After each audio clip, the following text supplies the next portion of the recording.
On today's episode of Jack Talk, we have Kelly Daniels from the Chamber of Commerce to give us some insight on how they benefit Nacogdoches.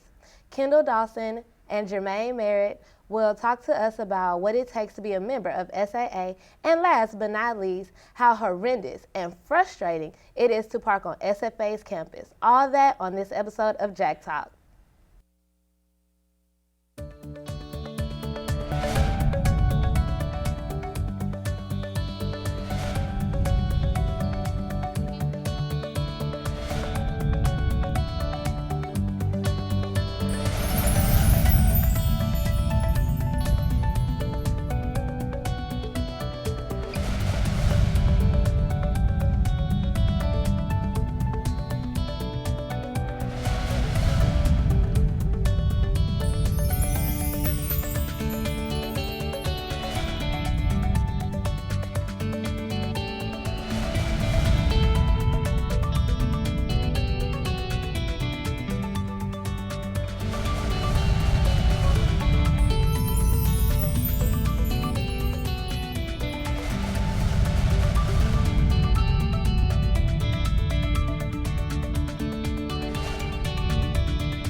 Welcome to Jack Talk. I'm your host, Jaleesa Whiting. Joining us today is Membership and Marketing Manager for the Nacogdoches Chamber of Commerce, Kelly Daniels. Hello, Ms. Daniels. How are you? Hey, Jaleesa. I'm doing well. Thank you. That's good. Thank you for joining us today. We really appreciate it.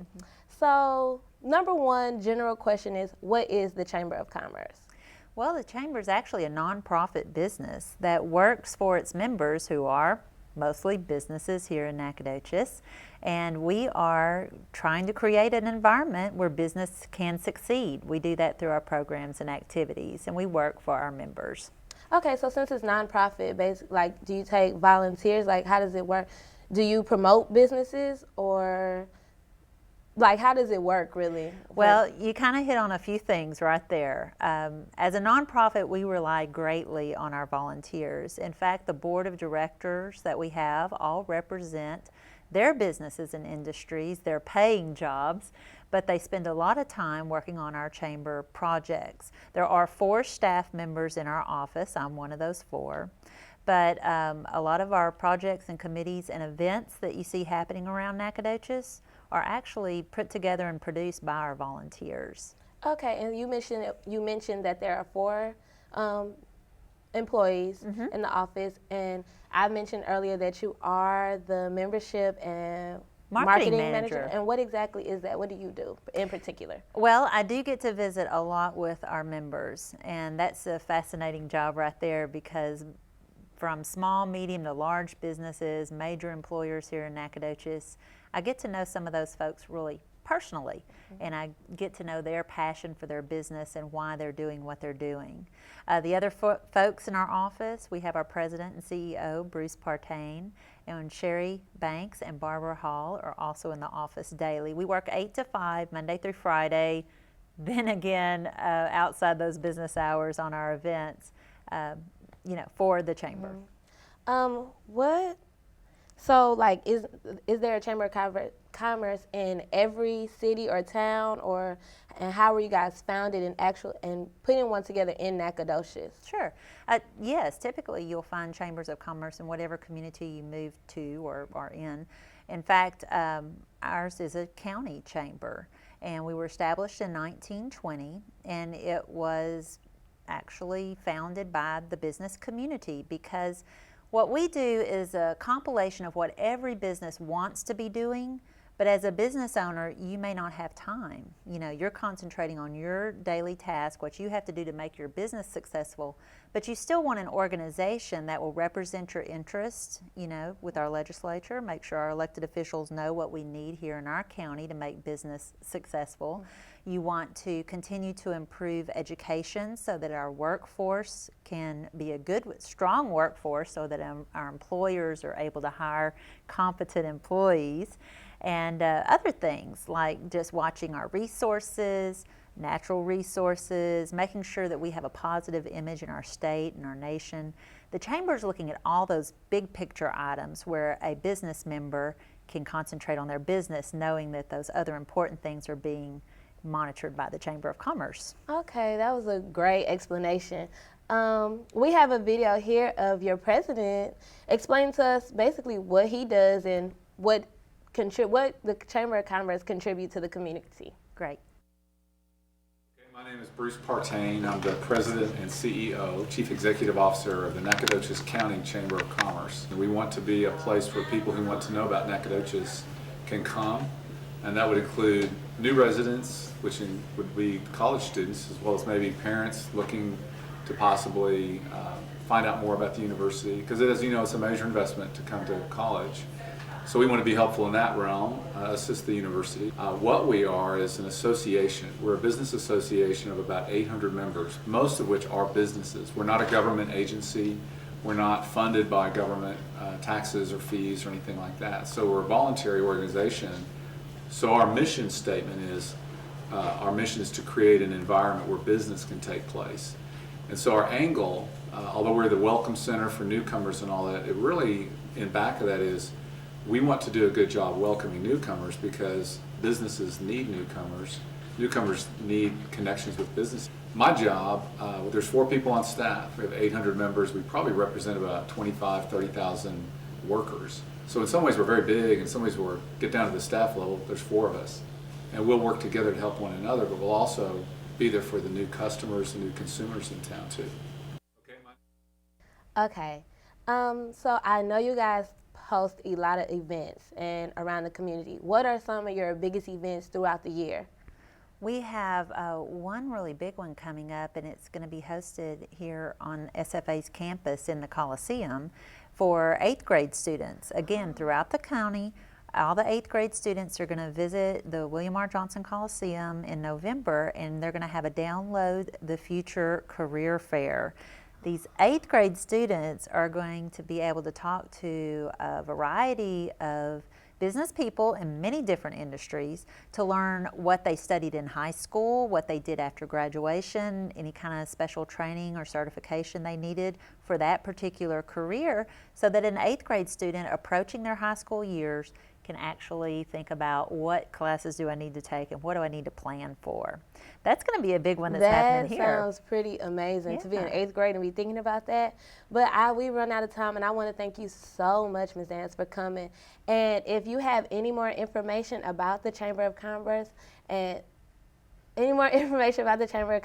upcoming events around Nacogdoches, visit their website at www.nacogdoches.org or give them a call at 936-560-5533. Coming up, SAA members join us to talk about what the most sought out organization is on campus.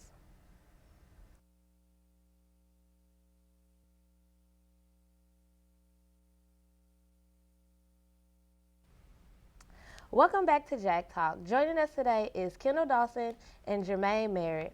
Hi guys, how are you doing? Good, how are you? I'm good. Thanks for showing up today. No we really problem. appreciate it. Okay, so I guess we'll just start off.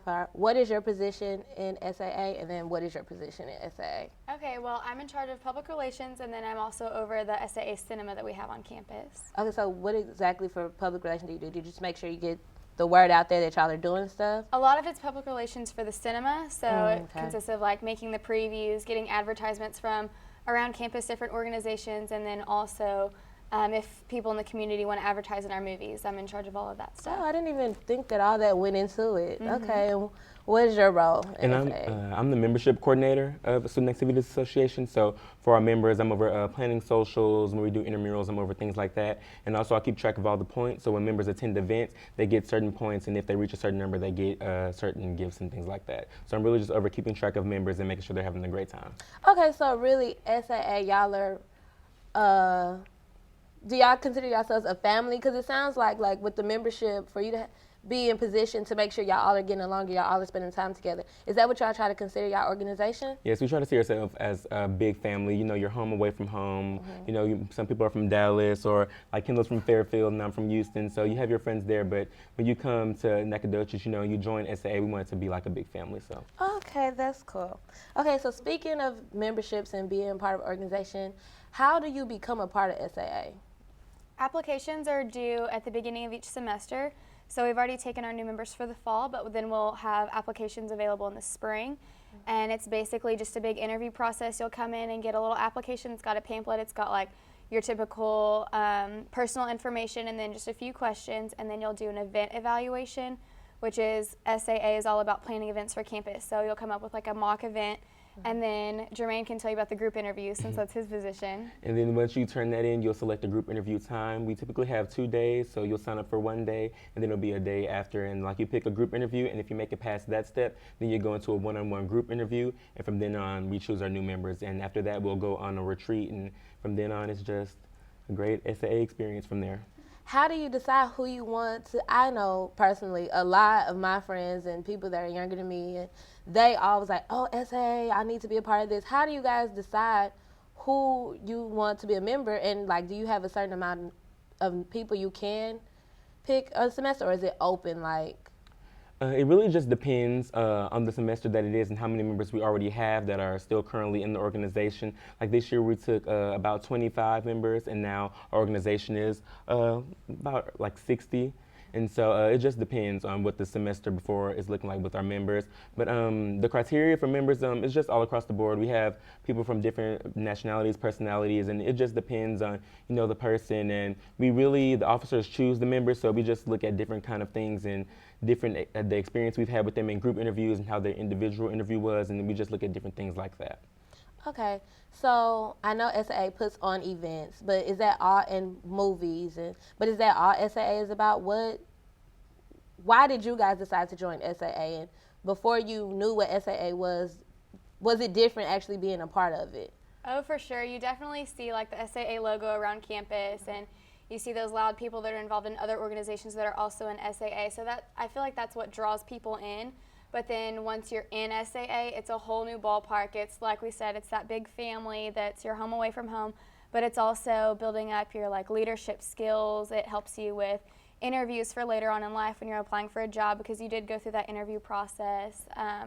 It's all about building up yourself as an individual, and then also your professional development throughout, because you have so many responsibilities, and it's time management skills and just a lot of things like that. Okay, so is that why you decided to join? Did That you was a know lot of that it. all that would go into it? I didn't at first. I just thought it looked fun, and And so you know, you I was just- like, hey, something to put on the resume, but then Yeah. it turned out to be so much more.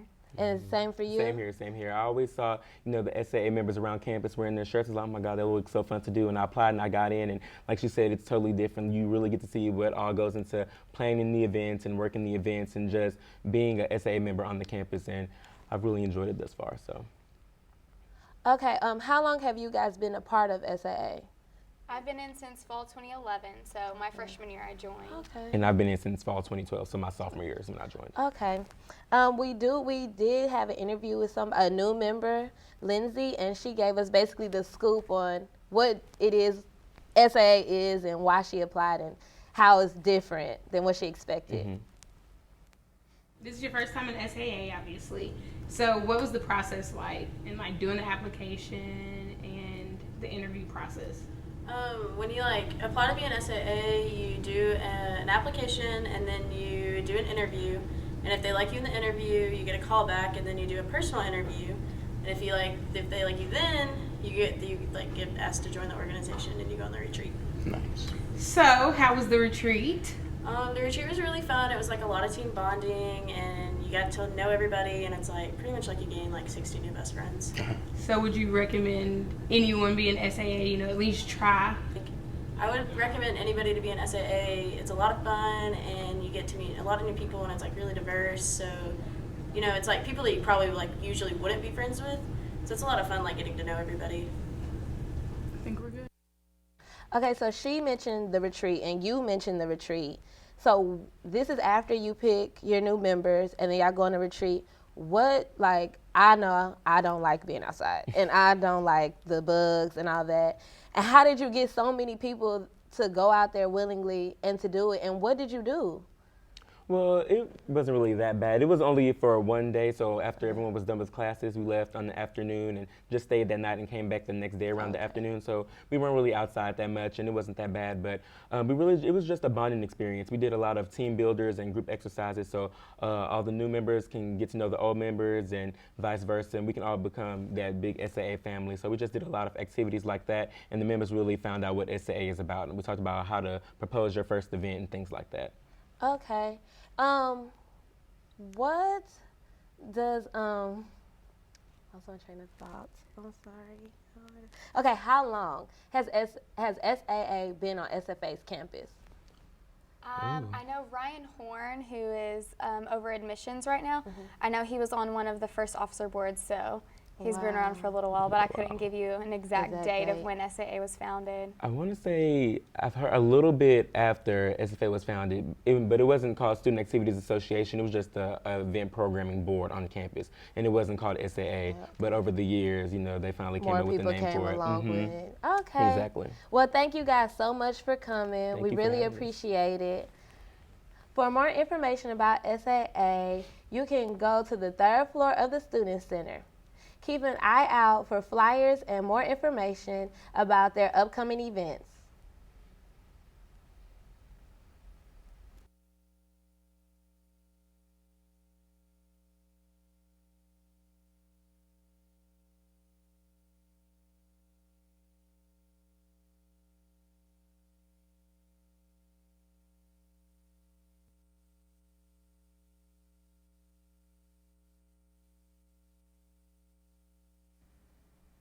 Welcome back to Jack Talk. I'm your host, Jaleesa Whiting.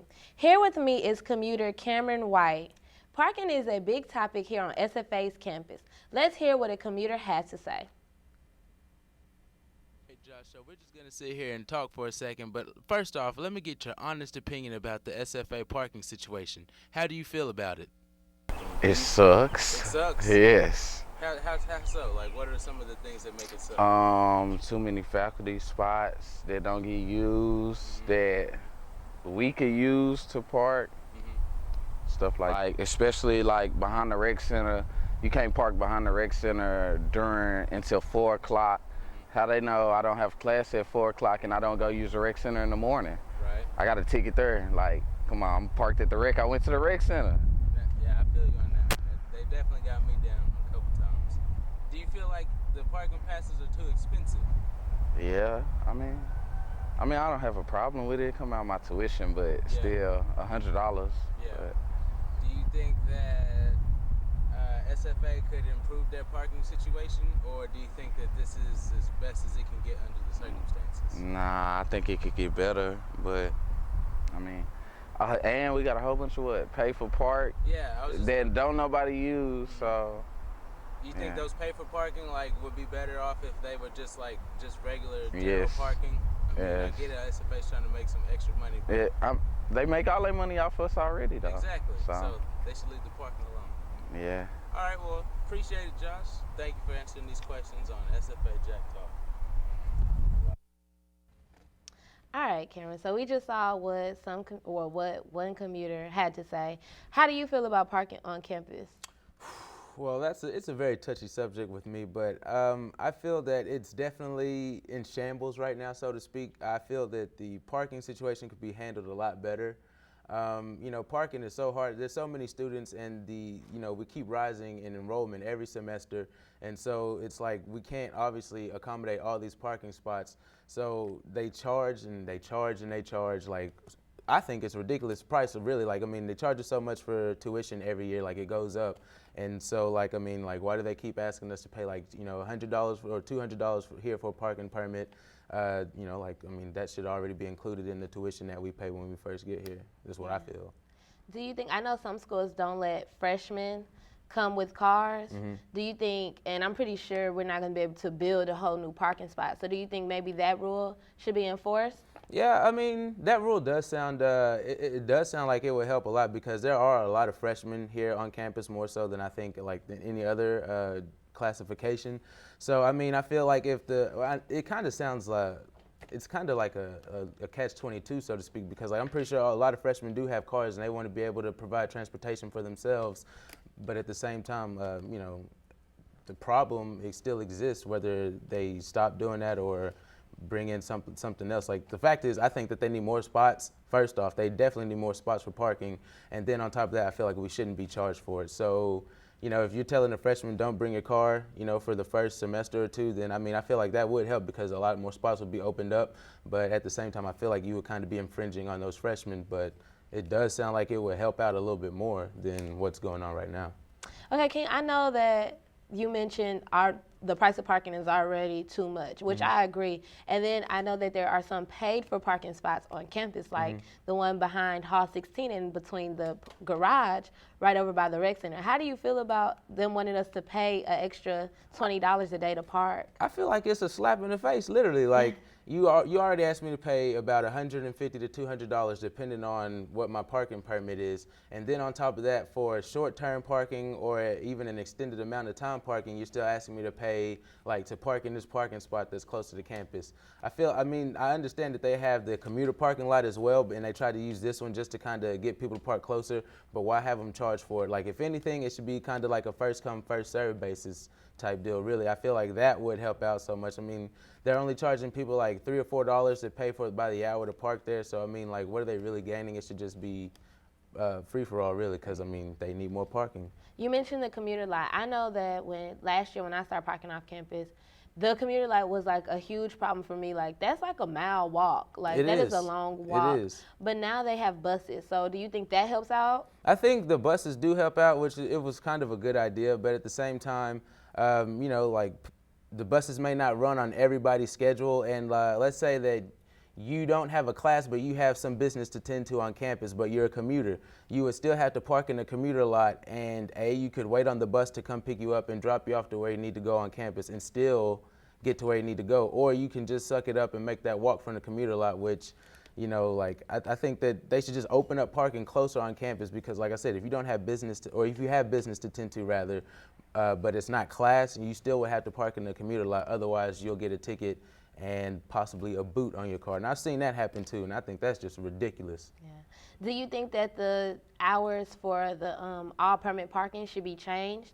Yeah, currently it's like after 4 that you can park in any spot, but you know, like I have certain things that I need to do, like if I wanted to go to the library or something like that, and it's a little bit before 4, like it may conflict with my schedule, and so like I feel like they should probably put it back to maybe 1:30 or 2 o'clock, because there's a lot of faculty spots that are opened up by then and they don't come back, they don't use them. So if that spot was opened up for someone to be able to come and use it, like, you know, around 1:30 or 2 o'clock, then I feel like it would help out a lot more, because otherwise they're still having to park at the commuter lot and make that journey from Egypt all the way up here.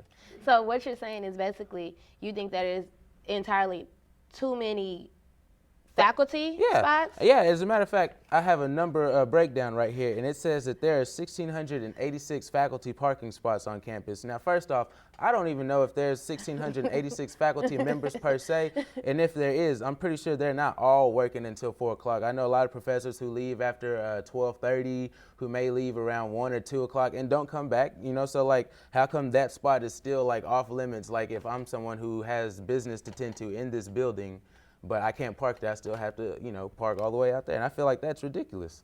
Yeah, that is pretty ridiculous. Yeah. I agree with you. Being a commuter, it's hard to go out there and find parking. I struggle every morning. Every morning. Like, I feel like I wake up early enough as it is, but it seems like it's just never early enough. Yeah, it's like everybody gets here at the same time and is all struggling to get a parking spot. Pretty soon, I'm going to start camping out for my parking spot. I'm just going to park my car in one of the parking spaces and just sleep in there. Sleep in the car? Yeah, exactly. Turn my iPod on until I go to sleep. Probably have some McDonald's and just wait until the morning comes. Well, thank you so much for joining us. And thank you for joining us and watching this episode of Jack Talk. I'm your host, Jaleesa Whiting.